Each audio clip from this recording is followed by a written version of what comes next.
Bonjour, donc je viens de recevoir ce pied à coulisses qui sert à mesurer l'épaisseur des disques. Alors, je vais l'ouvrir.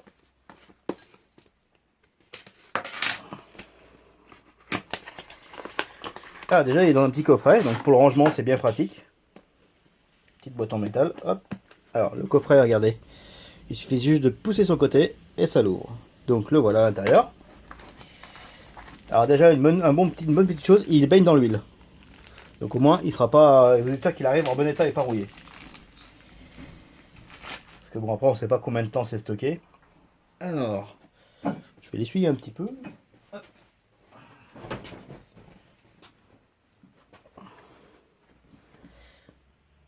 Ah, il coulait super bien déjà. Après on va voir s'il donne bien les bonnes tailles.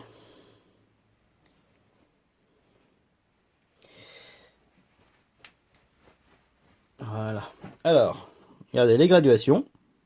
Donc ça va. Ça marche comme un pied à coulisse normal, hein. Donc moi je vais le mettre sur 0.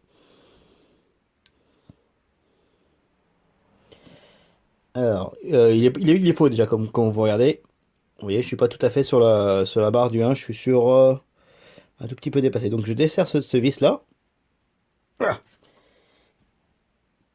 putain.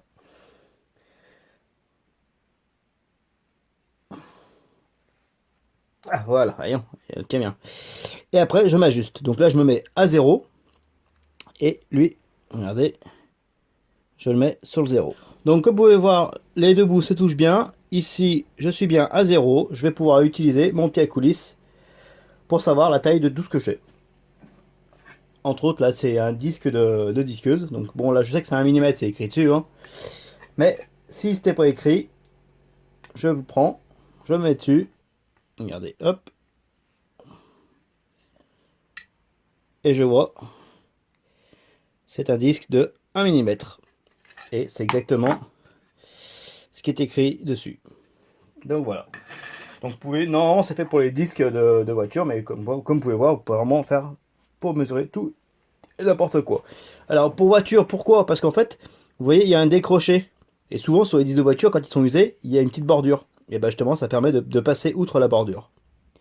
Voilà, donc cet outil est assez pratique pour vraiment être dans la précision, hein. Après, dans l'utilité, je suis pas convaincu parce que quand on voit son disque de frein, on voit très bien s'il est mort ou s'il est pas mort, hein.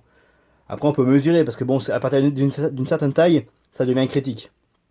Mais bon, voilà. Allez, au revoir.